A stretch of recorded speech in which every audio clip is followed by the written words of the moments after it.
So, with that first public hearing on the 1/6 insurrection investigation, that's just a few minutes away. Well, we're learning more details about the aftermath here. And it comes from Secretary of Education, Betsy DeVos. Now, apparently she spoke with Republicans, including Vice President Mike Pence, about having Trump removed from office via the 25th Amendment after that attack on the Capitol. Now, the details have emerged by way of DeVos's new book, because God forbid anybody, say something at the relevant time. And her book is called Hostages No More: The Fight for Education, Freedom, and the Future of the American Child, which she just utterly did not care about and practically destroyed when she was in office, but whatever. But here is what we know. So in the book, she accused Trump of having crossed a line in the sand after the 2020 election. I spoke with the vice president and just let him know I was there to do whatever he needed me to do or help with. And he made it very clear that he was not going to go in that direction or that path. Now, DeVos added that she spoke to others in the White House about removing her former boss. She said, I spoke with colleagues. I wanted to get a better understanding of the 25th Amendment itself and see if it was applicable in this case. There were more than a few people who had those conversations internally. It wasn't about the election results, she said. It was about the values and image of the United States. It was about public service rising above self. The president had lost sight of that. Now, when DeVos resigned, which was after January 6th, she said it was because she couldn't work with Trump for another 2 weeks. I'm guessing it had a conflict with her conscience, because in her resignation letter, she wrote this at the time: there is no mistaking the impact your rhetoric had on the situation, and it is the inflection point for me. Oh, that's good to know DeVos has a conscience, but I really do not care for this woman, and I found her to be just very loathsome. So whatever she talked about as it concerns the 25th Amendment, I could care less. It's not redeeming. Cenk? Okay, so I think the fact that she's so loathsome helps our argument, and I'll tell you why. So it's not like these are progressives or liberals or Democrats or moderate Republicans, if they still exist.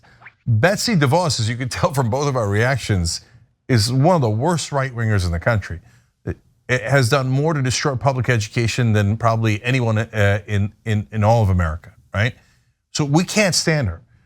And the right wing, she's been as right-wing as you could possibly be your whole life and was in Trump's cabinet the whole way until the last 2 weeks. Her, Mike Pence, and others on Trump's cabinet had discussions about how the president might be insane, mentally incompetent, not able to discharge the powers of the presidency. That's what the 25th Amendment's about. Like, the president has lost his mind. He cannot make rational decisions. We need to replace him with the vice president. We didn't think that, well, I did think that, okay? But in this case, it was the Republicans that Trump himself handpicked, massive right-wingers going, yeah, he's crazy, right? Oh yeah, definitely crazy. And the question is, they're like, how's it gonna affect our career if we remove him? How will the voters react? I mean, they all knew he was nuts. The question is, what were they gonna do about it? The fact that they had meetings about instituting the 25th Amendment against Donald Trump is unbelievable. But what's way more unbelievable is that he's leading. If we had an election today, the American people would put a guy that his own team thought was insane back into the White House. It's absolutely dangerous and it's very scary. And while, I guess it does definitely say a lot that DeVos was like, I'm not doing this. It's just, I hate the cast of characters entirely, all of them. They are all loathsome creatures and disgusting. And also too, the fact that she waited really to say what she was thinking and what she did for her book. At the same time, it's like we're seeing a number of people having done that, trying to profit off of the Trump administration, while our nation has just been in this downward spiral that has just quickened and continues to go. I really wish Betsy DeVos would take her probably billions by now and just go somewhere, because even just seeing her face, it just disgusts me and reminds me of the dark times. All right, I'm gonna say one last thing though. So dozens of former staff, top staffers of Trump have come out and said, guys, totally nuts. And by the way, dumb as rocks, that's a quote, okay? And you just can't work with him. Nothing makes sense. It's just an absolute madhouse. The guy's lost his mind. Those are all huge right-wingers saying it, right?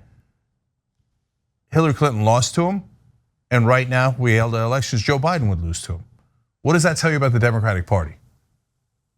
I mean, the press calls them master legislators and tells you, oh, they're playing four-dimensional chess and they're amazing and they're so wonderful and should be revered. They can't beat a guy who doesn't even have a mind. Oh my God. The Democrats in this country, Democratic leadership in this country is pathetic. Thanks for watching The Young Turks, really appreciate it. Another way to show support is through YouTube memberships. You'll get to interact with us more. There's live chat emojis, badges. You've got emojis of me, Anna, John, JR. So those are super fun. But you also get playback of our exclusive member-only shows and specials right after they air. So all of that, all you gotta do is click that join button right underneath the video. Thank you.